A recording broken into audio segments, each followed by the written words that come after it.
Hello, everybody. Welcome to Ohio State at the Voice of College Football. I'm your host, Garrison Gaddy. Please be sure to like, share, subscribe to the channel if you haven't already. Whether you're friends, family, or foe, we have everything you need here at the network, whether it be Oklahoma, North Carolina, the team up north, and of course here at Ohio State. Also, if you haven't already, please be sure to check out our website at www.vocfb.com. You can also check us out on Instagram where we post daily material there. And honestly, oh, by the way, on our website, we also have our writers. They do a great job. I actually wrote a recent article on there about Ohio State. If you would like to go check that out, that'd be awesome, and share that. I'll drop the link here soon. And also, let me do it right now. Here's the call-in link for anyone that would like to call in. We've had a lot of things that happened recently. It's been Big Ten media days this week. On top of that, some news that I'll read here shortly regarding NIL and what's going on with that. But before we do that, everyone, let's all say what's up to the family here. Jam, good to see you. By the way, I didn't know. Oh no, Jam, I have beef with you right now, Jam. I have beef with you. So I was doing my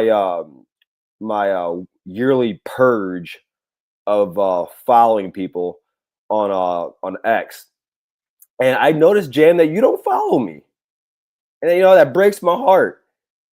That breaks my heart. But good to see you in here. Always good to see you. And love what you bring to the network and what you contribute here. Richie, what's up, my boy? You're in the chat. Good to see you, my guy.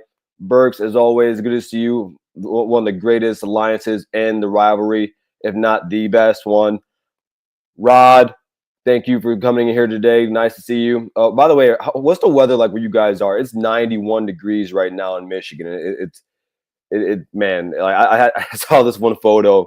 It said it had like every type of season that we have in the state of Michigan, and then it said at Hell's front door, and that's where we are. But yeah, it's freaking hot. I thought about going to the beach, and I said, nah, probably not. Oh, see, Jam, Rob follows me. I'm just pointing it out. Yeah, I mean, I saw that. I saw that in Ohio. It's crazy there too. Richie says 100 degrees. You're insane. You are insane. Man, you're in Texas, right? What is it 98 down there? See, 95 in Toledo. Good grief, man. Good. Burks, Garrison, some clown made a burner account of me on. I heard about that. That's crazy. Because I was gonna say you don't have one. I could have swore you didn't have one. See, Alex Miller, 94 in Dundee. Alex, where's Dundee? You got to help me out here. Where's Dundee, Michigan? Actually, it's this way. But yeah, where is that? I actually have no idea where that is. Oh my gosh, that's insane. That like yeah, I don't get it, man. The weather. All right, so Matthew, now that we know that you're from Ohio, which I think you did tell me that, but are you born and bred in Ohio? Because if so, I need to hear why you're a Texas fan.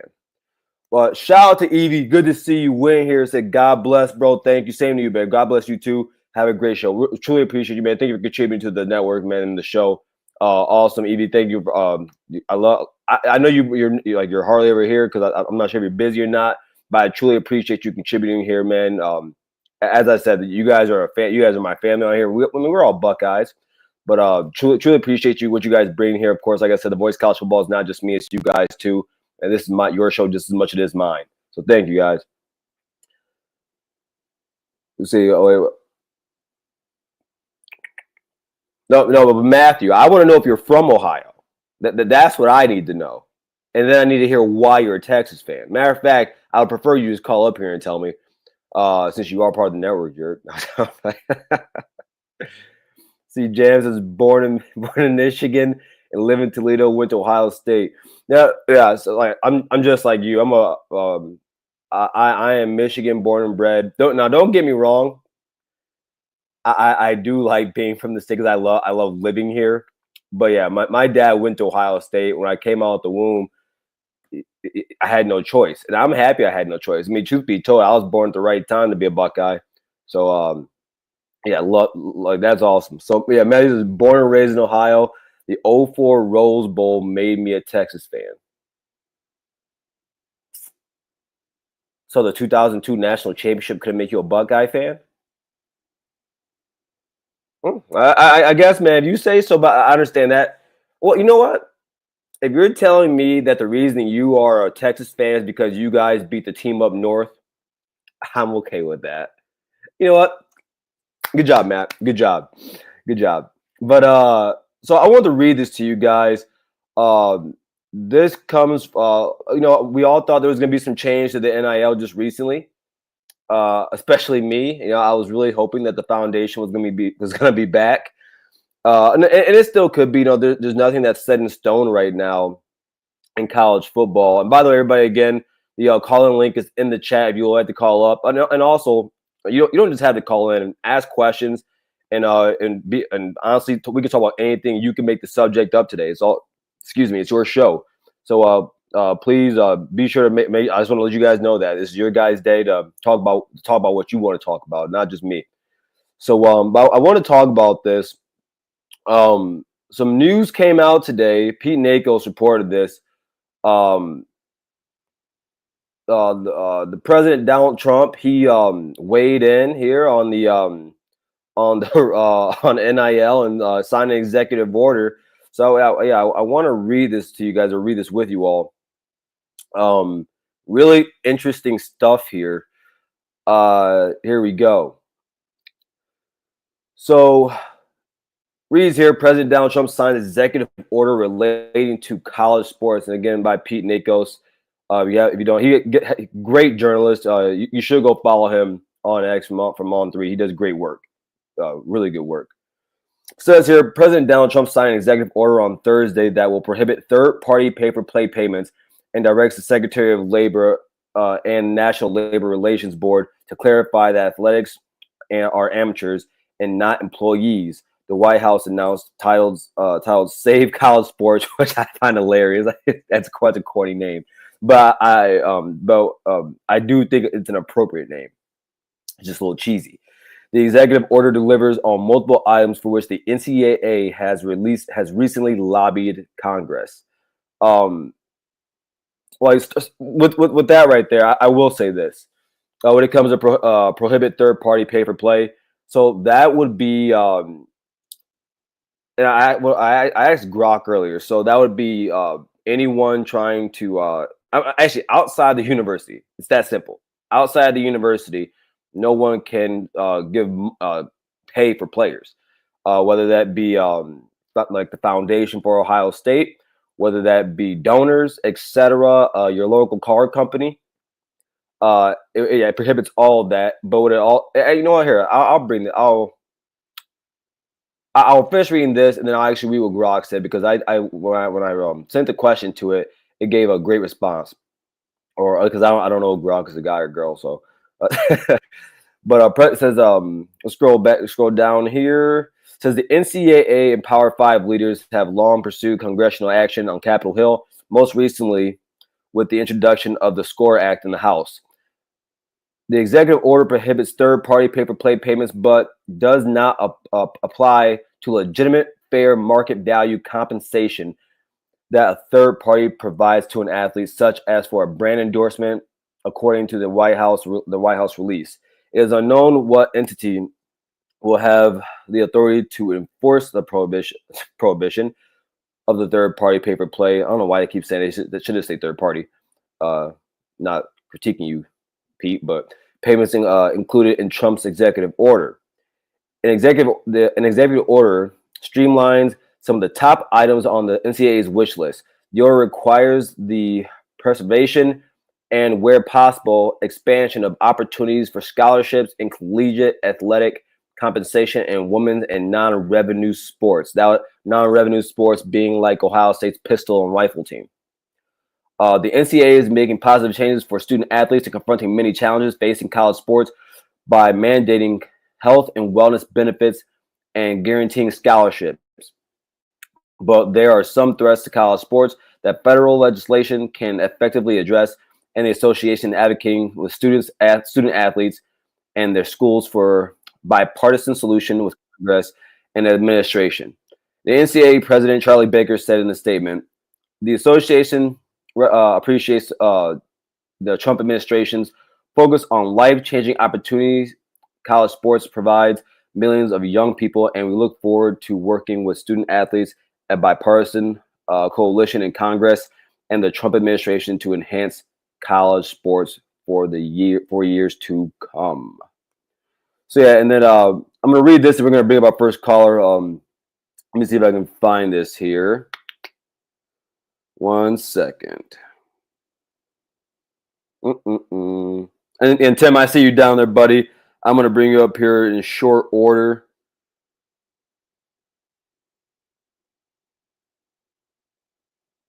Well, I can't even find it right now. Huh.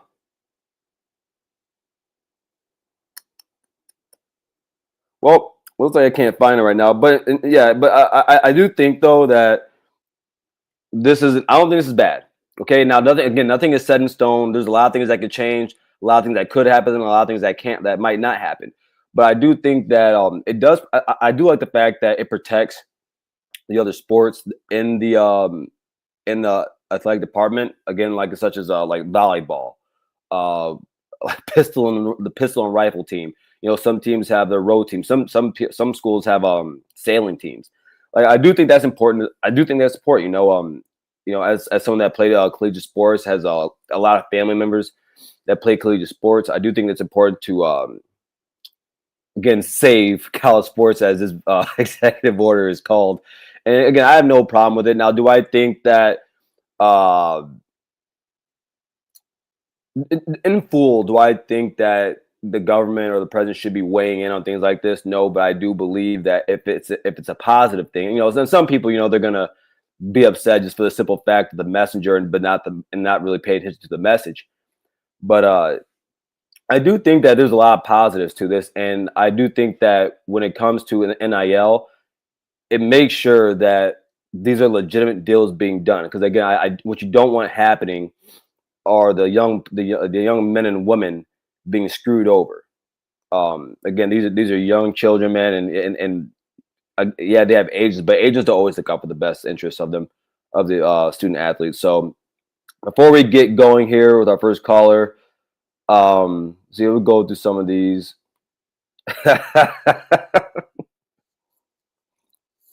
Reggie says Grok is a girl. Do you have any proof of that? I know Siri is. Like clearly Siri is. Actually, I think on iPhones you can actually change the voice to a guy now. But let's see. Rob Farva says this EO would have prevented Larry Ellison from paying for Bryce Underwood. Right. Yes. Yes. Um, this executive order in shorthand would cripple some programs. Well, I don't want to say cripple, but it would prohibit, like I would say, like a Texas Tech, the Bryce Underwood deal, like that would have been prevented from. Um, you know, like again, like Ohio State has done things I think in the correct way. It's not to sit here and say that there haven't been like I can't sit here and say like without question, because of course I don't know everything, but the foundation in Ohio State's NIL sector, they have gone through that, and I do think that Ohio State has gone about the right way. Whereas, and I have no problem with this. Like I truly have no problem with Texas Tech throwing money around, because all that tells me is that you're trying to win a national championship, and who am I to discredit you for trying to do that? But I do think, but at the same time, um, it does screw up the market. Like when you hear USC is going to make a tight end recruit the highest, give him the highest NIL deal ever, you're effing up the market. like that's not even a premium position. You know what I'm saying?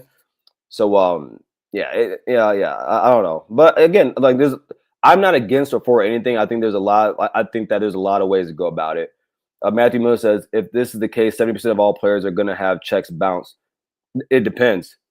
Again, it depends. Well, if you're talking about like when it comes to the third party, like depending on who they are, especially like a guy like Larry Ellison, it would depend, right? I do think for some of these programs, like I think Ohio State, Georgia, I would even say Texas. I think those are programs that go about the right way because they can. Like they don't have to go out of their way to just pay out the arse, you know. So see, Jam. So Jam says so far this ruling has gone back and forth like a ping pong match. Yes, can't deny that. Alex, good to see you in here, Alex. Says at the end of the day, I do think they'll make them employees. Seems like the only way to end this back forth. Well, I maybe they will. I wouldn't. I don't think these guys are employees at all. I still think at the end of the, and this is why I don't think they're employees. At the end of the day, you still have to pass classes to stay on the field. If you don't pass your classes, you don't get paid. That is essentially. So yeah, maybe they could, but I don't know.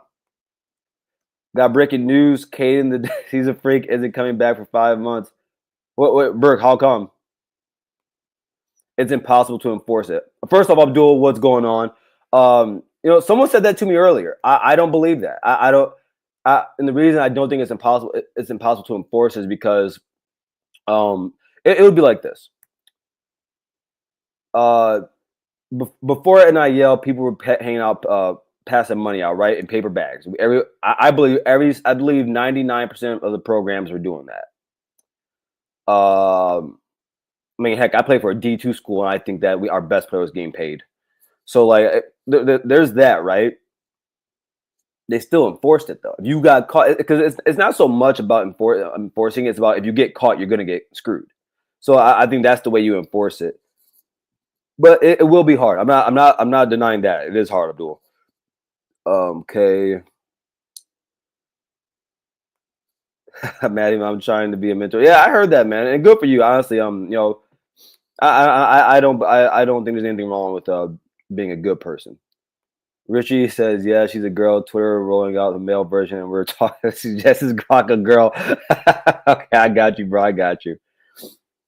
Oh man. All right. Well, my guy Tim is way long enough. I'm gonna bring you up. Hey, let's put this comment up. Tim, what's going on, man? How you doing today? You staying good? Cool. Cool. Me, and Cliff and Matt. We broke down your team schedule on Monday. Yeah. Hold on. Okay. 1 second here. 1 second here. I'm gonna bring it up so we can talk about it. Give me 1 second. And actually, we also broke down my team schedule. We mostly talk about the tough teams and the trap games. Okay. So here I'm gonna The pull up easy Ohio State teams, schedule here. it made no sense because they weren't going to get no upset anyway. So when it comes to Ohio State, Tim, who did you have as the upsets? Maybe Illinois and Washington, but for some reason Texas is favored, but Ohio State, y'all should be favored because it's at home, but they got Texas favorite, so y'all would need the upset down to get that win. I think Ohio State's the favorite, aren't they? Hold up a second. Am I wrong here? Maybe you're right. Well, so Tim, when it comes to the Texas game, who do you have winning that? Texas. Dang, Tim, I thought you were my boy, man. Well, I do know that they are returning more elite players and Oh yeah, yeah, you're right. Tim, Texas. When did this? Because Ohio State not long ago was the favorite. Good call, Tim. Yeah, Texas right now is a 2.5-point favorite. I also heard that a couple players that posted to play defensive end, they trying to switch them to play to play in the middle. And one of the players I do know is Edric Houston, and that don't sound good. Well, so here's the thing, right? So Edric Houston, he did get moved. He moved to defensive tackle last year. And Edric isn't a small guy. He's 6'3". Well, no, I think 6'4", 280 pounds, about 275, 280. But he's a massive guy. He also has really long arms, and usually guards tend to have shorter arms. They're not as good as athletes as a tackle would be. So for usually a guy like Edric Houston is a mismatch for um, for an offensive guard. I like Edric Houston at that spot. How do you feel about the Washington game? The Washington game, that's on the road, and I know that we had played them. We all thought that it's gonna be a cupcake, but they ended up being us. But that travel, and I really don't like that travel because you traveling a couple time zone. That sound like a NFL type schedule, Mm-hmm. and these are and these are our the the government says that as soon as you turn to 18, you no longer should be known as a teenager. But I feel like that these sports players they feel like they ain't. I feel like they ain't fully grown until until their junior year. They freshman and sophomore year, they still learning. They still learning. Mm-hmm. Yeah. I I I did I did heard they making some adjustments to fix some issues they had with quarterback play and their offensive line, but I but that's a game that y'all should win. But I did find out that that Illinois they bring back all five starters on their defensive line. Mm-hmm. So every player that started on their defensive line, they all chose to come back another year, Yes, Illinois just like their actually. quarterback. And Yeah, they run they running backs. yeah, Illinois actually. They lead the nation in returning production. A lot of people are. I've talked to some people. They're down on Illinois. They don't think Illinois is gonna be good this year. They think Luke Altmaier is kind of overrated, and I don't tend to think that he's overrated because that if you're calling him overrated, I think that means that you had a higher expectation of him. Like you're talking about him like he's a Bryce Young or something like that, which I don't think anybody's doing. I don't think me or you were doing that either. No, Um, yeah, but I do think that when you bring back all that talent, you bring back all that production, kind of like everyone's talked about, with Michigan and Ohio State and now Penn State, stay. how they have a lot of tenured guys. Well, Illinois has that too, and I think they're not getting the benefit of the doubt for that for some reason. They down in them. They down in them because of I I uh, I do think it, it, it if all the guys were playing for a different logo, say like Ohio State or Michigan or Penn State or some of these elite C schools in Texas, the players they probably would get would get the same equal the amount of respect and love because they playing for Illinois. They're not getting that same respect as the Penn State players. But that's my reason. Yeah, I agree. Well, tell me, you have anything you want to leave us with, man? Any last thoughts, brother?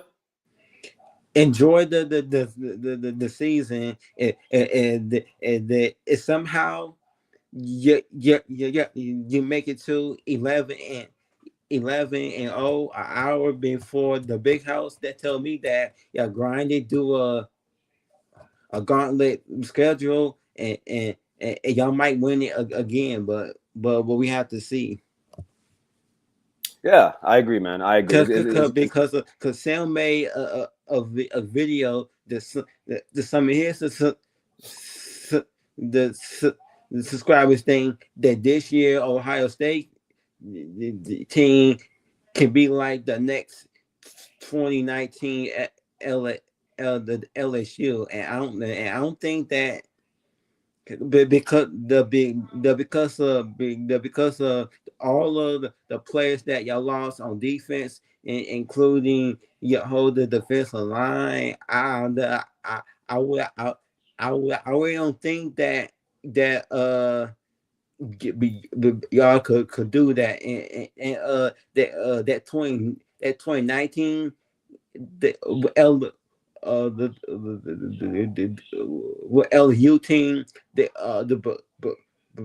they was returning both of their coordinators, both of their coordinators, and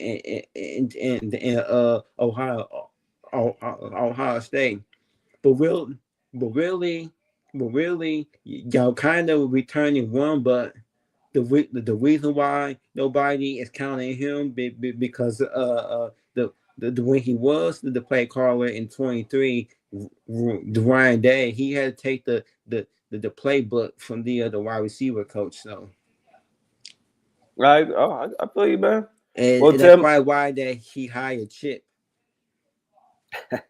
Well, Tim, bro, I appreciate you calling in, man. I'm sure I'll see you later. I'm sure I'll see you later on the Johnny and TJ show, man. But you have a good evening, brother. Okay. Okay, Thank you, bro. Have a good night. all right. Well, that's Tim, everybody. Thank you, Tim, again for calling in, man. Friend of the show. Well, everyone, before we continue, message here from the Voice of College Football. Get your business, product, service, or personal brand to the next level by partnering with the Voice of College Football, and let's discuss how you also can reach your target market. The Voice of College Football is a growing network with a large following, so let's find out how we can help you grow with us. Check out the experience of one of our current partners, that being Win Agency, posted here on the screen, and we are here to deliver for you. Contact us at sponsorships at vocfb.com. Again, that is sponsorships at vocfb.com today. But before we bring up our next caller here, we're going to go through some of the comments. Again, everyone, if you haven't already, please like the video. It truly helps us, everybody. Super chats are great. If you want to contribute, be a member, that's awesome. But if you like monetarily, honestly, if you like the video, you subscribe here, that goes a long way. So again, thank you for showing up here. We got we got Penn State Sports Talk here. Good to see you again. Yes, that is not me. Everyone, it's like, and this is important. Okay, this is very important because for about 2 months, people thought this was me, and I don't know why. Truly don't. And even my guy Johnny told people, I don't have to hide behind anything. I will happily and freely give my takes. But good to see you in here. He also said they will be solid. I'm guessing that's referring. I have it right here, referring to Washington. Matthew Miller says I have them Washington in the playoffs at 9-3. I made a list, guys, of my dark horse playoff teams. In the Big Ten, I had Illinois, Washington, the Wolverines, and USC. And for me, that means because I think you can go, but those programs can be anywhere between 7 and 10 wins. And I know some people are like, "What do you mean between 7 and 10 wins?" Well, because usually, 2 or 3 of those games are more than likely going to be really close. I would assume, right? So yeah, Washington, offensive line, we still got to see what they look like, what that looks like. The defense, I still think is going to be softer than baby shit. But I think Washington is going to have at least, or at the worst, a top 5 offense in the Big Ten this year. They're going to Demond Williams, bro, is going to be one of the best quarterbacks in college football. I really believe that. So yeah, really agree with you guys there. That's a dark horse team. All right, then. He also says Illinois stock should be good. I agree. I'm not sure why some people think that while they're down on them right now.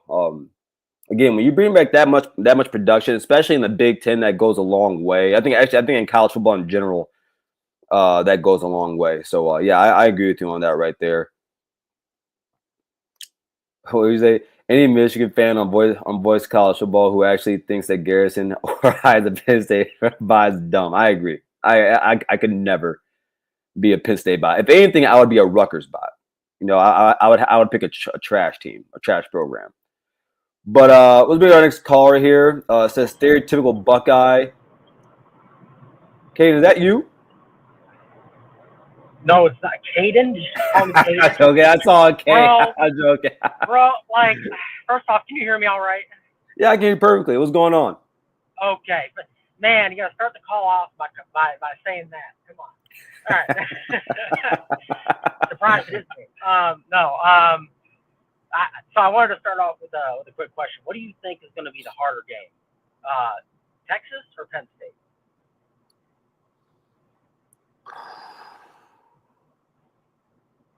Penn State. Penn State. Yeah, Okay. and by the end of the season, do I think Texas is more than likely going to be better than Penn State? Yeah.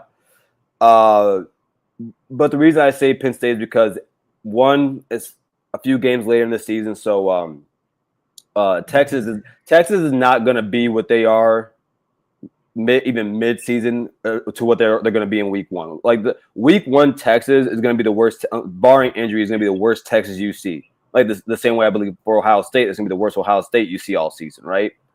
Whereas you look at Penn State, the offensive line I think is already a top 3 offensive line in the country. It might be the best offensive line in the country.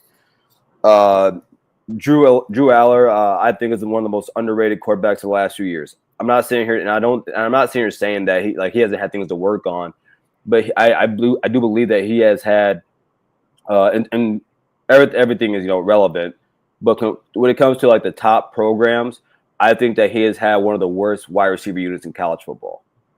In his time at Penn State. Yeah, exactly. Like, and I try to tell people, right? Like, they're like, what does that matter? I'm like, well, when everyone knows that you have to run the ball, your main receiver is a tight end. Yeah, it's really hard to pass out of that, right? And what they had this season with the transfers and the best running back, I would say the second best. No, okay. I think Texas and Penn State are tied for the best running back rooms, or not rooms, but like just duos. Even though Texas kind of has a trio, barring if Buddy is healthy. Texas running back? No, he was injured last season, but hopefully I think he's gonna be healthy. Matt, let me know if he's healthy or if he's healthy yet. I think it was Baxter that was hurt. Maybe I'm wrong with that. Matt Miller's in the chat. He'll let us know. But on top of that, I don't think Penn State's defense is going to be as good as Texas's, but it's going to be really good no matter what, right? So yeah, I would say Penn State. Both of them being home games, but yeah. What do you think? Okay. Yeah. No. I think the Texas game will be harder for the reason that Texas might be easier for us because we're bringing in so much new now. Unless I'm looking at the wrong statistics, I believe that Texas and Ohio State bring back about the same number of starters, which is not very many. Yes. And so there's not really discrepancy there, but I think Sayan's going to be a good quarterback, but you're asking him day one to come out as a redshirt freshman or a true sophomore, whatever he is, and to come out in that kind of environment, that's pretty big. So I think the Texas game is going to be more difficult. Penn State, I've been watching Ohio State for like 20 years, like religiously, and I just don't, I understand why Penn State, like this is their year, like it has to be, but like I just don't. To me, my hot take with Penn State is that they are the best because they have the most returning on paper in the preseason. And that's it. Yeah. Like Drew Aller is not an elite quarterback because he's an elite quarterback. Drew Aller is an elite quarterback because he's the best at return. You know, like, and not to say that he's a bad quarterback. He isn't. I just think he's the type of quarterback he doesn't lose games for you. But I don't think Drew Aller is gonna like drag you to a win. You know what I mean? Even with good, quote unquote, good receivers. You know, even though I know they got 3 new receivers in the transfer portal. I know they're fairly high production. My understanding those they're at a lower level, like, you know, within the G5 or something. You know, but you lost Warren, and he's probably like one of the most dynamic tight ends I've ever seen. Like, if they're running, they aren't just like passing him; they're running him. He's doing wildcat, like, you know, the stuff that you never see. Like, it's not like he wasn't elite in the way that a Iowa tight end is. Like, it was something special. So I just think they're missing something there, and then they do lose Abdul Carter. Do you know who Luke Reynolds is? No, but since you're asking me, I probably should. Yeah, no, it's fine. No, it's fine. I was asked, so I want to tell you. So Luke Reynolds, he was a 5-star tight end last season. Came in last year, was a freshman at Penn State. If he can be, I think he has more. I'll put it this way: he's more talented than Tyler Warren. I'll tell you that much. I'm not saying he's gonna be better than him, but he has. But I think he's a better athlete than Warren. He's not as big as him, but it will be a drop off there though. But I think they might be okay. They will be okay at tight end, I think. I'm just looking for where Penn State exceeds from where they were last season as a whole on offense or defense. Because on defense, I see they return like a decent amount of people. They don't like lose a lot. You lose your best player. You know, so you take a little bit of a step back there. And yes, you have the best defensive coach in college football right now. But I don't think in year one that is enough to change things. That's going to be a different system than what Penn State is used to dealing with, especially if Knowles is allowed to do what he wants to do, which is, you know, essentially almost a hybrid 3 front, you know. So I'm curious on how that looks. If it's kind of like Ohio State, where they basically tried it out a couple times against Purdue or something, and they just never really did it, or if he's actually going to give them free reign to do that. Mm-hmm. But I'm just looking for where do they elevate themselves from last year? Like, maybe, because it seems like to me most of the hype is centered around the fact that the teams they played last year are going to deflate, not so much that they are going to elevate. And if we're talking about national championship, maybe it's not Ohio State that's sitting there at the end. Maybe it's not Texas that's sitting there at the end. But it's going to be somebody else. And there's not going to be a drop-off at the top. Someone else is going to take a top position, of course, and I hope that's Ohio State. But I'm just curious if Penn State, if that's their goal, where are they actually elevating as a whole on offense or defense? You know? I think I think at wide receiver they elevated. Yeah, I agree. I would say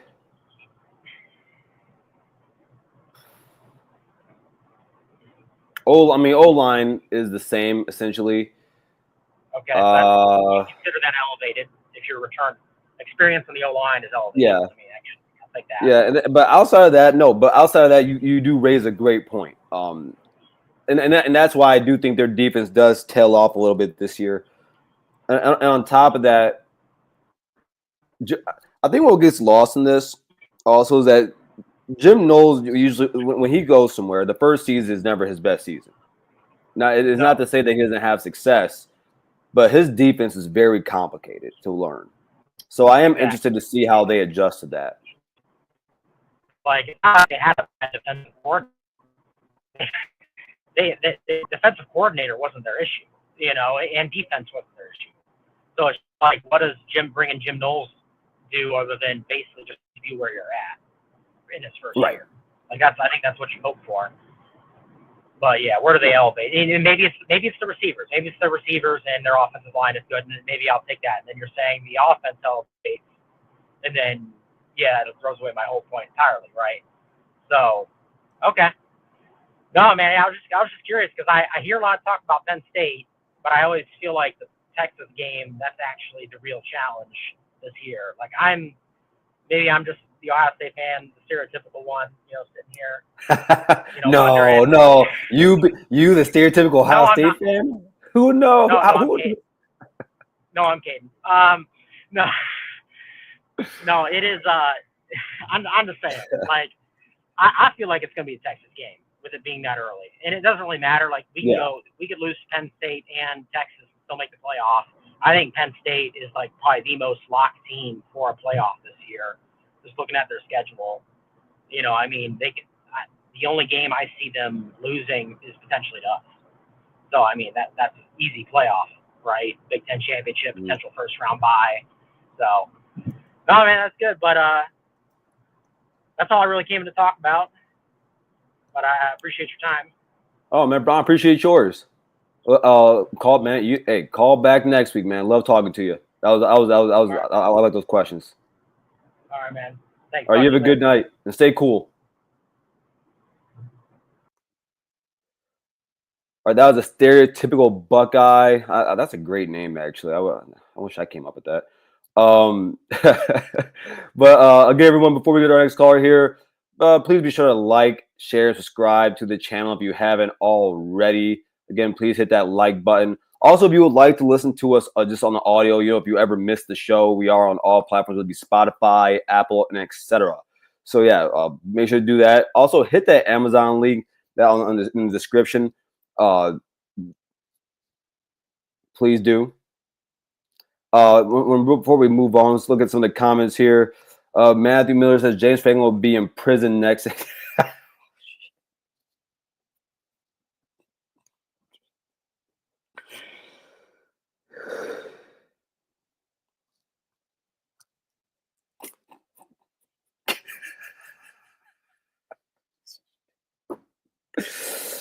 Oh man, Matt, you're crazy, man. Oh shit. Let's bring Burks up. I'm sweating laughing at that. Oh, what's up, Burks? Yeah, can you hear me? Yeah, I hear you fine, man. Yeah, man. How's the off season treating you, dude? Pretty good, bro. Honestly, I think there's a lot of change happening right now in college football, whether people like it or not. And I've been one of those. I'm only 32, but I've been one of those people that's kind of been like stay off my lawn type of guys. I've been one of those, and lately, I've kind of gotten away from that, and I'm happy about that. When the times are changing, you gotta change with it, and and I've decided to do that. As a fan of the sport, as a fan of my team, and plus, I love the sport more than I love my own team. Okay. So so I in everything that happens in college football, I want the best for it. But no, man, the offseason's great. How about you? Nah, man. Well, actually, it's been pretty fun. I'm not gonna lie. Calling in on Mark Rogers, giving hell, if you know what I mean. If you saw the video he posted with like 1,000 views, Michigan caller stands against Connor Stallion and stuff. Having fun. Dude, I have that on my watch later list. I still have to watch that. Dude, it was so funny, bro. Wait, you know what? You know what? 1 second. Bro, it was so funny. Hold on a second. I'm pulling it up. If you look at the comments, bro, it was just all Michigan fans attacking me. Yeah, I don't give a crap, honestly. It's too good. Mark Rogers is my new ally, man. I'm just so happy. No,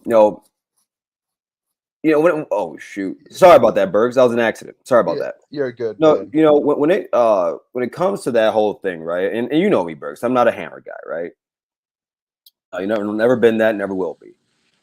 But I think it's it's supposed to get solved here, or everything's supposed to come down before the season, right? Right before it starts. I think a lot of people are anticipating what's going to happen. I've as time is. Oh, where'd Burks go? Oh, I think he just lost Burks. Well, Burks, call back up, bro. But here, I'm gonna bring Rob up. My guy Rob from Buckeye Battle Cry. What's going on? Not much. Just enjoying this Thursday night and Oklahoma, dude. It was like 100 degrees today, man. Been getting laying out by the pool, getting nice tan. So Oh that's yeah, nice. I can see, but you look like me. But dude, I I don't know why and people are so high in Penn State. I could Really? see the talent factor, but don't forget who's been steering the ship questionably for years, and that's James Franklin. The reason why I say questionably is, I saw it was I saw a play from the 2018 game, and it was that I think it was the Benjamin Victor catch, and he like dodged like three people, and I'm like, I remember exactly what happened at the end of that game. It was like fourth and what was it like 4th and 4? They decide to run it That was bro. and chase. When they did that, I just like that's one of those plays, bro, where just as a football fan, I was pissed off at that play. Like just watching that play happen. I'm like, what that like it's the fact that that play was called, it went through your headset, and you were fine with it. That's insane. And then you look back at what happened in the 2024 season against Ohio State. You run it 3 times, okay, you're getting like an inch each time. You run it one more time, you're more than like getting touchdown, and he throws it. Those are the types of just like questionable calls in the big games that make me think like, okay, like if it if it's not for the expanded playoffs, which I think James Franklin eventually gets fired, but due to the fact that it's expanded playoffs, all he has to do is not lose more than 2 games. I think that Mhm. saves his job, and it's holding Penn State in a hostage situation because when you think back at what they went through after Sandusky, and then like James Franklin comes in, they had that magical season in 2000 and I think it was 16, and just like, okay, like this dude brought us back to somewhat relevancy. So it's just like, can we really get rid of him? Let's look at where we Mhm. were and where we are now. So I just feel like, they're, even if they don't win the national championship, like this whole expanded playoffs and just like where they were before, it's gonna hold them hostage. But I don't know, man. I'm more high on Notre Dame this season. I Then was Penn looking. State. Yeah, I mean, the Okay, let's have the fight. Let's have the Well, fight. let me tell you why. Before the national championship game, Mhm. I looked at each roster. I'm like, well, you know what? The only like Notre Dame just not going to win this game because they're an extremely young team, especially on the defensive side of the ball. So to me, last year, Notre Dame was the youngest team in the college football playoffs just based on looking at the rosters. Um, and I mean they beat an extremely gosh veteran Penn State team. I mean, you have the two running backs, Katron Allen, Nick Singleton, who've been starting for since their freshman year, and Mhm. then you have Drew Aller, who was in his second season. Just defense has veterans on it as well, so it's just like I see them building off of that national championship appearance, building momentum off of that going into this season, and I think that they have a really good chance to win it all. They're definitely in my top 5 of teams to win it all. But go on, what's your argument against that? Would you rather have Notre Dame's one of their quarterbacks, or would you rather have Drew Lour? Hmm. Man, that's a tough one because here's why. I was when Drew Aller committed to Penn State, I was like, well, you know what? Maybe Penn State finally got their quarterback, because they had Sean Clifford, and before that they had Trace McSorley, and they were good, but they just weren't elite, and so it was just It was just Mhm. like it was more, I'm like, okay, maybe this is gonna be the dude. And then, I saw him play, and then especially like in one of the biggest moments of your career when you could have shined, you decide to try to pull a Patrick Mahomes impression, throw across your body and directly right to the defender. And you caught like I don't like bashing players. They're kids, they make mistakes, but it's more like you just choked in one of the biggest moments where you could have became a legend. But at the same time, that's another questionable call by James Franklin. I mean, Yeah. you tie the game is tied and you have a chance like, okay, let's take this overtime. But it's just I guess you could blame both. But I don't know. Notre Dame has had, Sam Hartman, and he's all then Riley Leonard. They did typically well, especially Riley Leonard. But we'll have to due to experience and just man, I'm gonna have to see more from CJ Carr. But I really like that defensive side of the ball and Notre Dame's two running backs. What do you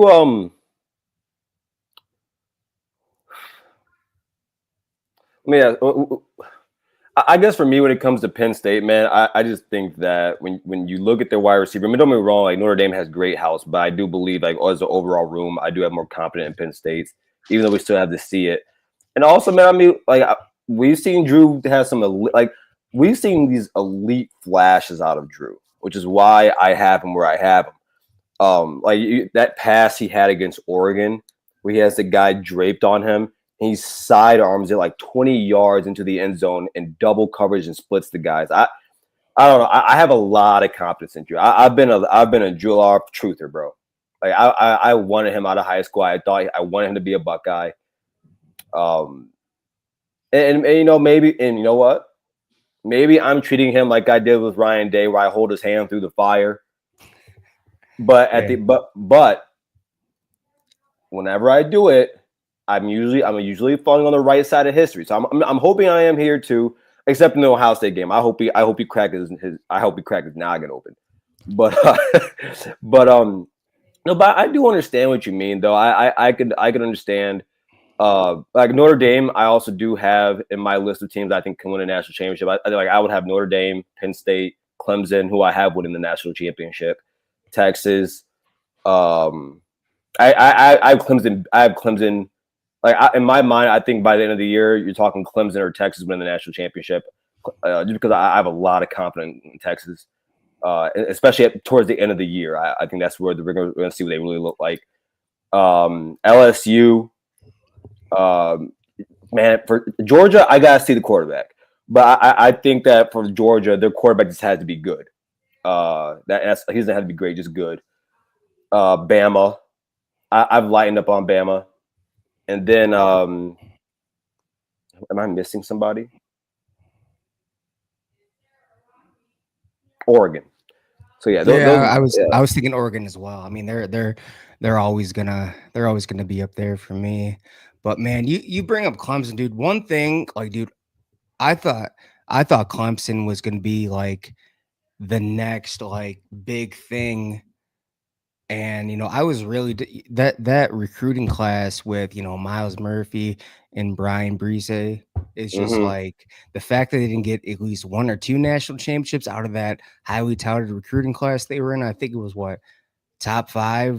That Yeah, was it just was. disappointing, man. And they had man, because I didn't think DJ Uyunglele would be a complete just bust because when you look at his recruiting profile, I mean, he was highly touted, being compared to like Ben Roethlisberger.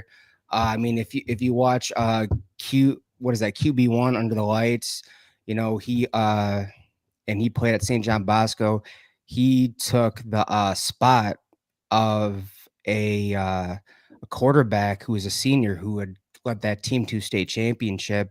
And we're talking about DJU was, I think, we're only a sophomore or junior. So I thought he was going to be the next big thing. But man, just Completely wrong. Definitely completely wrong. But yeah, that's a great list, man. I mean, I could see Clemson making a run. I mean, they're Who would you pick to win a national championship right now? Like you just had to throw a shot in the dark. shot in the dark, dude. I think that man, that's a man. It'd be between. I think it's gonna be between. What do you want me to do? Give you my top three or just top two? Who's actually gonna be in it? Give me your top three. Give me your top All three of right. who you think are more than likely to win the national championship. I'm gonna say Notre Dame, Texas, and even though, I mean, I due to like all their players coming back, they had it just seems like Penn State's all in like Ohio State. Do I think they're gonna win it? No, but due to the fact that they seem really serious, they hired Jim Knowles, um, and they're always loaded on the defensive side of the ball, especially that edge position. I'm I'm gonna put them in my top three.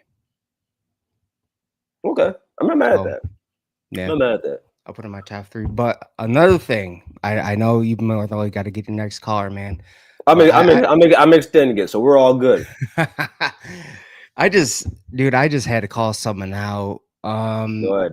I saw on X, and I'm probably gonna catch some flack for this. People are probably gonna see it, and that's fine. I saw on X, just this talk about Ohio State having a quarterback problem, Oh. and I'll bring it up. I was going to start the show with this. We'll continue. they're really good.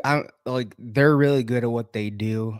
There's no lying about that. They've really picked up their channel and stuff, and have really good insight about recruiting and just analysis. But just after their little spiel about Alex Orgy having ending up with a higher ceiling than Will Howard, I'm just like, dude, like, look, man, no disrespect, but don't speak on Ohio State's quarterback room. It's really hard to take that seriously, especially the claim that was made. I mean, pretty much the whole Michigan fan base was high in Alex Orgy, knocking Will Howard, and just like now you look at the stats and stuff, and it's just not even comparable at all. So it's just like now there's this thing about, okay, it's neck and neck. The quarterback battle is neck and neck right now. Ohio State must have a quarterback problem. Just like, dude, if you look at a good amount of college coaches or programs in general, such as Alabama, Nick Mhm. Saban traditionally waited to the very last minute to announce his starting quarterback. Yes. So it's not. I mean, it's far my concern. It's just rivalry banner, man. Just another rivalry banner point, and just No. like they act like it's something like just, oh my gosh, so detrimental. They haven't named a starting quarterback yet, and just like, no, dude. Traditionally, programs, coaches, they wait to the last minute. Ryan Day, outside of one season where we knew because CJ came back, Ryan Day has never named a quarterback before the fall. He's never Yeah. done it. And, you know what? I'm gonna bring Burks up with you here, if you don't mind. You got anywhere to go, Rob? No, I don't have anywhere, man. Burks, what's going on, man? Hey, what's up, man? What's up, Rob? Garrison? What's up, Burks? What's up? What's up, dude? Not much. What's going on? What were you talking about earlier, though? No, it's just the Connor Stallion stuff. But I can actually talk about this topic. I actually really want to talk about it because I'm gonna yeah. give me 1 second here. Yeah. I'm gonna pull it up because I was actually going to start out with this, and I told them on next I was going to talk about this because I'm trying to figure out where is the time at that they talked about this. What do you remember, Rob? At what point they talked about this? Because I remember they talked about Petiti. I wanted to see how in depth they went on this topic. It was really like more towards the end of the show. How there must have been like 20 30 minutes left of the show, but they did give credit saying Ryan Day has always had a quarterback and can produce. So I will give him that. But man, Yeah, they did. Yeah, they did. But it's just like, dude, like just because of the prediction last year, it was just kind of hard to be like, okay, like what was the prediction last year? That was just like my only thing thinking about that. But All right, I'm gonna bring it up here, and let me know if you guys. Let me see. I'm also gonna share the audio because and yeah, you're right. You're right. They did say they did say Ryan Day. He's usually good with quarterbacks and all that. But let me be very clear here. I didn't care to hear that after this because this is my overall problem with this, and we're gonna watch this and talk about it. Those are my guys. Respect them. They do a great job. I think they have the best Michigan channel on YouTube. I am I biased? Sure. Don't give a damn. No, I'm a company guy. So fair and all. And I know we all have content to push. My problem is when you say crazy-ish. Not crazy, but just things that are not like. Yeah, let's just get to it. I'll just play it. And let me know can you guys hear this? Have one final You guys hear topic. Can you guys hear it? yeah, I can hear it. Okay, Yeah, I cool. can hear All it. right, cool. I'm gonna play it. Tonight. So Big Ten Media Days is happening this week. Michigan will go Thursday at 3:45 p.m. Eastern, representing the voice of college football. So definitely follow live from Sharon Moore's and Media Days, and mentioned a few things, including the fact that the Julian Sayin Lincoln Kienholz QB competition is still neck and neck. Now, I understand the importance of coach speak, and I understand that sometimes you don't want to crown a starter too early because you don't, especially since the first game of the year is Texas. You don't want Texas to know definitively who they're going to face. It gives you a little bit of that uncertainty that Texas is going to have to prep for Julian Sayin or Lincoln Kienholz, but you have to start to worry a little if you're a Buckeye that he's not saying something like, "Hey, Julian Sayin's leading, but Lincoln's pushing." That's what I would expect more so. Like, "Hey, that Lincoln's pushing," or something like that, just to make him happy. But like neck and neck is a big statement. Okay, we'll stop right there. John, it's not a big statement. Lincoln Kienholz has been at Ohio State for some time now. And everybody knew that coming out of high school that Lincoln Kienholz was going to be a project type of player. He was a stupid good athlete. Guy averaged 19 points in basketball, batted 500 in baseball. Like, heck, he just won the home run derby for the team. But to sit here and think that that Ryan Day has to go out and act like Julian Sayin is just levels ahead of him right now, there's a good chance that maybe he's not. There's a very good chance about that, and I would tend to think that. And yes, like Ryan Day has already said prior to that, he's been pushing him. But what? And my problem with that is that you are assuming Julian Sayin is just leagues better than him right now.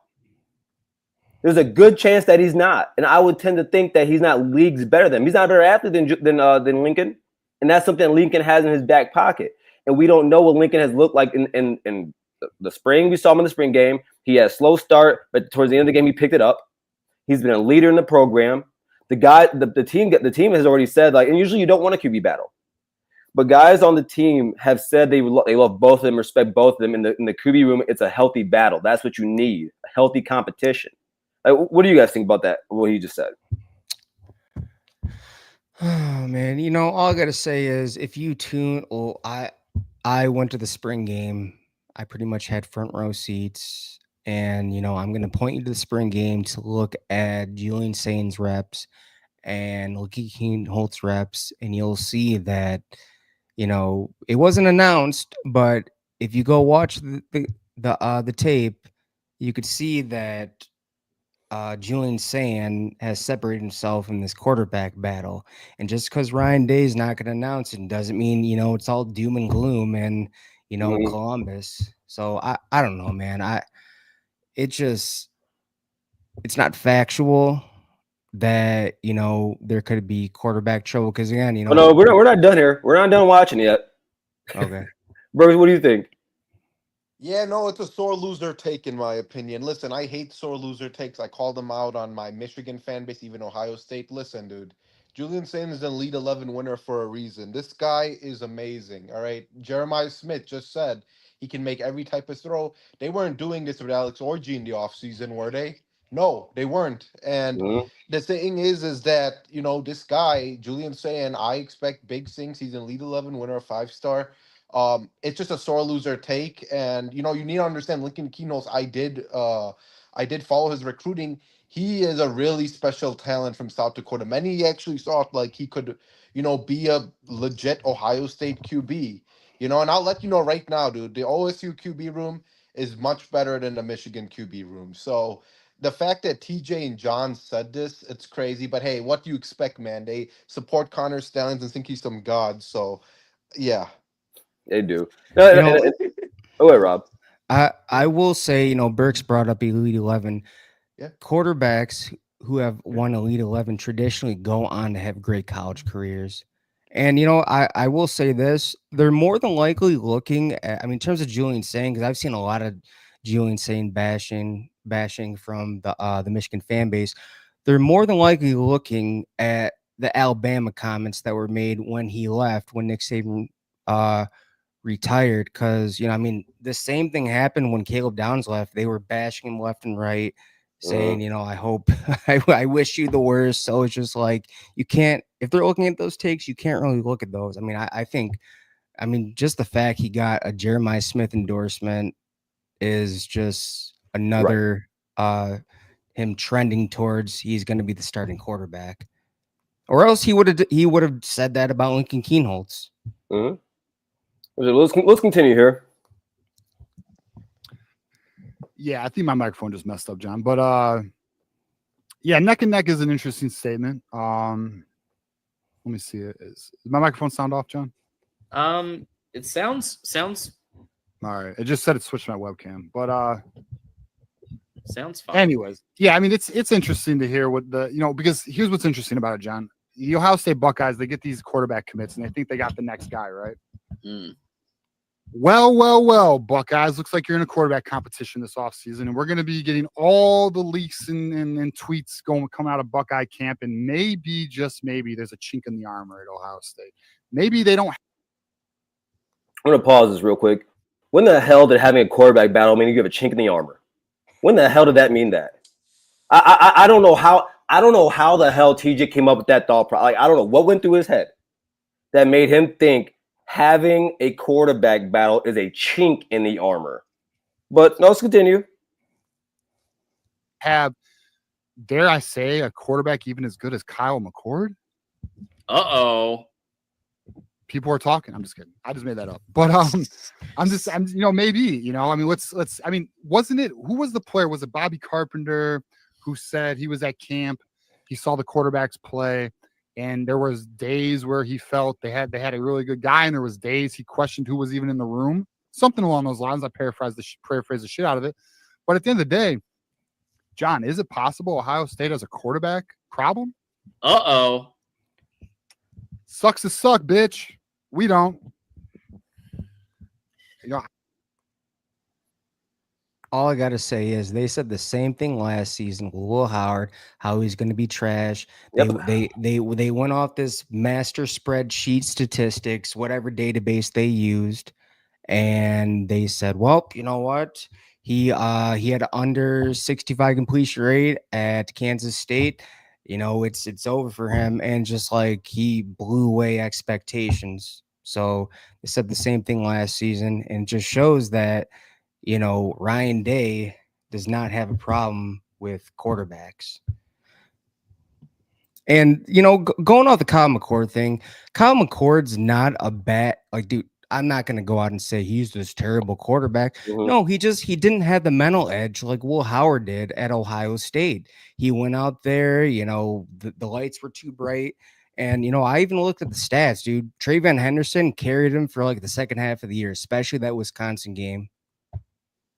Like if you look at Henderson's stats in a 4-game spread all the way, after the Notre Dame game all the way to the Rutgers game, Mhm. his stats are boosted because Kyle McCord cannot throw an accurate pass past 5 yards and had to throw these screen passes to Henderson, who pretty much took him to the house. What do you think, Burks? Yeah, dude. Listen, man, they're just, I don't know what to say, dude. Like, first of all, a lot of their community ones is saying that Ohio State's going to go 8-4. Are you kidding me? I am never going to choose Ohio State to go 8-4 ever until I see it. I've never seen it since 2011, right? And it's just like, listen, I guess they're trying to please their community. I don't know, No, but that's exactly call it what it is. Call it what it is, and I have no problem calling them out for that. Yeah. TJ and John are doing that, and that's my problem with this. That's my overall problem with this. Yeah, I know, and I don't know what to say, but it's just Ohio State they're gonna have a really good season, man. You won't you don't understand, and for saying them to go 8-4, a lot of the people, I don't know what to say. It's like saying like I don't know, uh, Delaware football is gonna go undefeated. Like it's just like ridiculous, dude. So I'm a little shocked, but yeah, no, listen, your QB room's gonna be good. Receivers are gonna be good. Your offense is like I'm giving it already an A+. I think the only issue I have with your offense is I feel like your O line, could need some help, and then your running back, I don't know much about it, but receivers and QB is good to go. So Yeah, it's yeah, like how I feel about this, man, is that yeah, and that's why I said, listen, I have no problem with content pushing. I will never have any. I have no problem with narrative pushing. yeah, I have no problem with propaganda pushing. But my problem is, man, is like this is what I've always said. I'm never gonna come on this show, and I'm not saying here saying they're lying, but I'm never gonna come on this show and lie. I'm never gonna come on here and just say shit for the sake of saying it. yeah, And when you sit here and after this they say, yeah, but Ryan Day has been good, of course, as Rob said earlier. I can give a damn to hear that after you just said that, because the truth of the matter is that you could have said that beforehand. You could have been saying, oh, maybe there's some if you want to bring up the Bobby Carpenter thing, fine, I have no problem with that. Even though I think talking about spring practices from Bobby Carpenter, even though I have a lot of respect for Bobby Carpenter, I think he has a great show, which everybody should go check out and subscribe to if you're a Buckeye fan. I don't think that's like talk about what guys are doing in spring ball means nothing to me. It means nothing to me. And so when I hear that, and then you're going on here talking about this, could they possibly having quarterback? Like he didn't just say he said a quarterback problem. A quarterback problem is when you roll out a walk on who can't help but throw a pick. When you have a quarterback who's muscular as hell, but he kills worms with footballs and has a wide open guy and throws the ball 5-10 yards short. When you have a guy like Mikey Kane who can't see the field because he's hurt right now, and you have a guy like Jaden Davis who you guys kept telling us is better than even Aaron Noland. You guys kept like Burks. Is this not true? Were Michigan fans sunshine pumping Jaden Davis? yes, it was disgusting, and Aaron Nolan destroyed him at that camp in Elite 11. It was like he wrecked the hell out of him, dude. And I told Bryce, my best friend, one of my best friends in the world, I told him Jaden Davis has a terrible throwing motion, and then I told him he will never play a meaningful game at Michigan. Yeah, I was always right about that.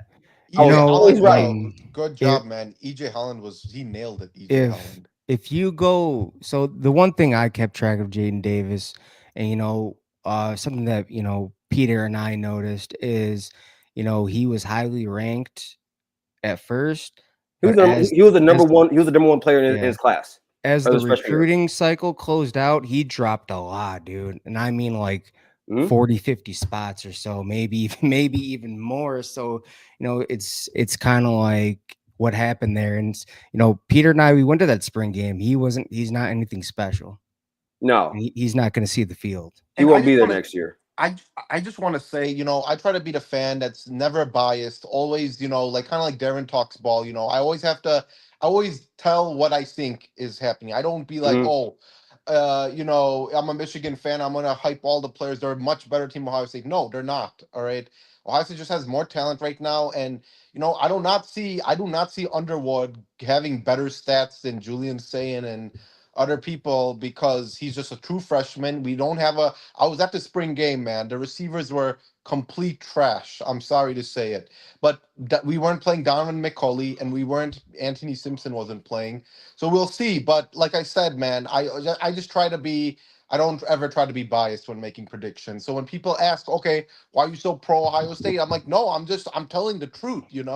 I'm not pro Ohio State. Trust me, dude. I'll debate and talk like about if they're bashing Michigan. I'll debate people like OHO podcasts and stuff. So yeah. Yeah, like I said, my overall thing, man, is like, because I watched them before I ever came to the network, and so I remember what they were saying about their quarterback room last year. Last year this time? I remember what they said, and they sunshine pumped all spring, and then it was a quarterback battle. And then when it comes to this, you're talking about Julian Sand, who at there's only two quarterbacks that were ahead of Julian Sand coming out of high school. Mind you, all three of these guys held the number one spot for the quarterback: DJ Lagway and Dylan Raiola. And mind you, Julian Sand he was handpicked by Bill O'Brien and Nick Saban.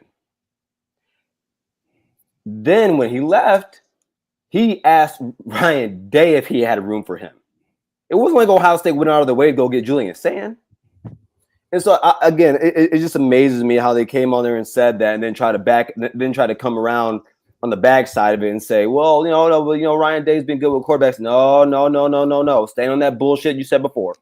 The shit you said 5 seconds before that. And like I said, man, like I get it, man. I like it'd be like this. I could easily come on here, guys, and say hammer, hammer, hammer. Michigan's going to get the hammer. I could go and say that Sharon Moore is going to. I've talked about show calls because I said there was a possibility of it because of, and I've laid it out, and I also said, but he probably won't get it. But I don't come on here and say that. I don't come on here and say Michigan's going to go and lose their championship. I don't come on here and say that all the wins from the last 3 years are going to get taken out. I could easily do that on this channel, and maybe I should. Maybe I should. You should, man. Maybe I should. I think it would drive up the like I want to know from you guys. Or like, do you guys want me to do that? Yeah, like please thank you, Jam. No, please. But this is what I'm talking about. See, Jam, she understands. She understands, and this is why I'm happy they like the people that watch it respect me for this. I can easily go out there and talk bullshit for hours, for no reason, just to drive up the ratings, to drive up the views, to drive up the likes. I can easily do that. But I choose not to because I still try to have some type of integrity on this show. And those guys are way too good to be doing that.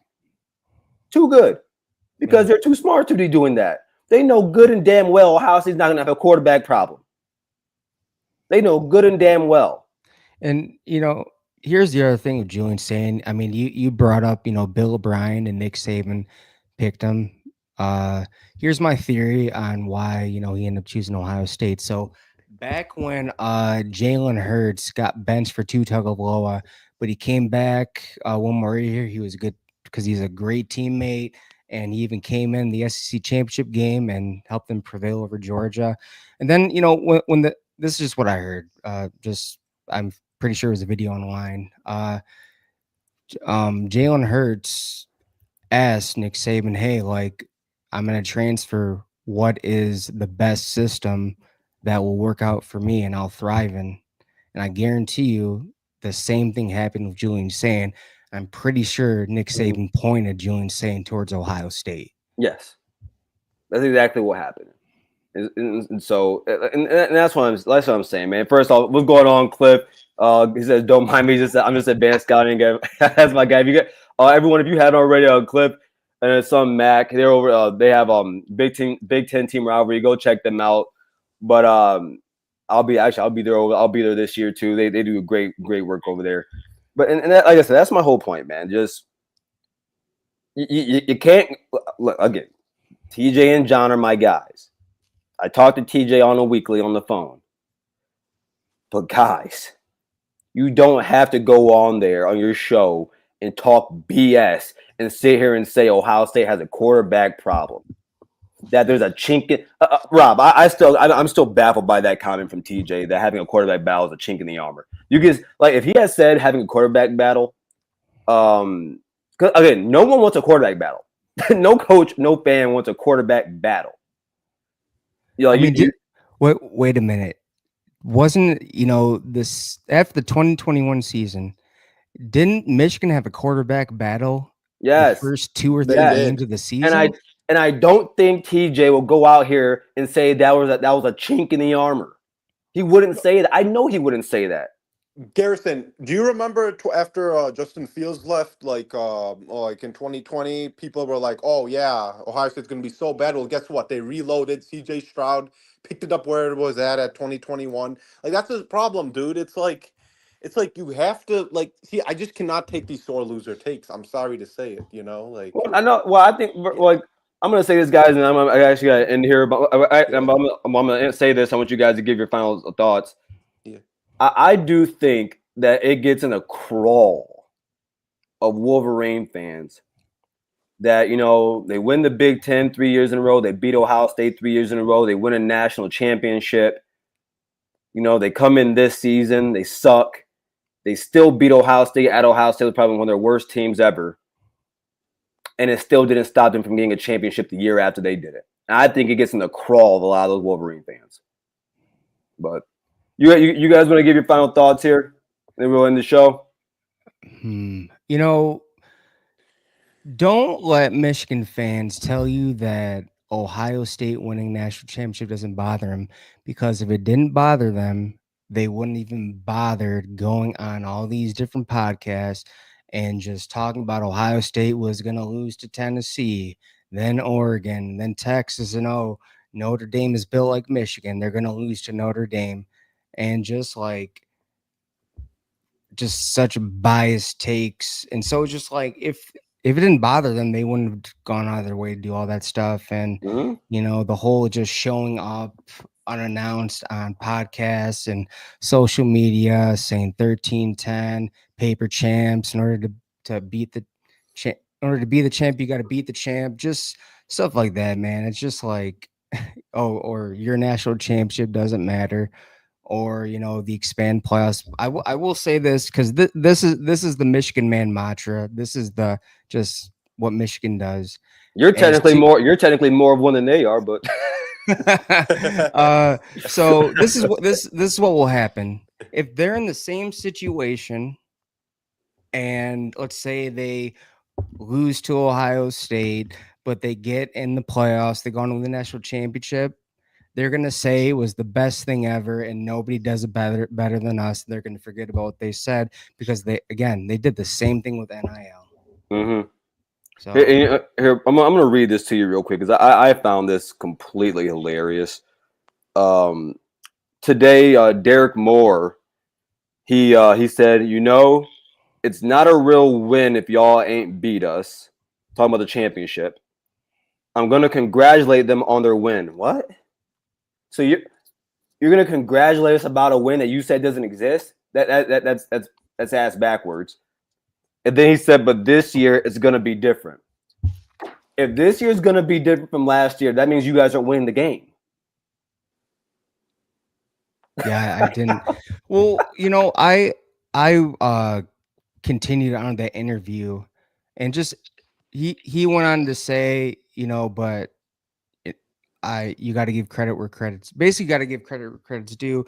They worked hard. They earned it. You can't take that away from them. Just like you just gave a complete backhanded comment. You just gave us a compliment. Then you disrespected the national championship that they won with the next comment. So it was kind of like, okay, I'm going to congratulate you, but now I'm going to take it away with this. So, all right, Bergs, what you got, man? Yeah, the last thing I also want to say is like I'm noticing, dude, in a lot of this Michigan YouTube community, they are acting like beating Ohio State. They had a better season than winning the Natty. Ohio State winning the Natty. Like this is where like I feel like okay, you know what, man, this is crazy.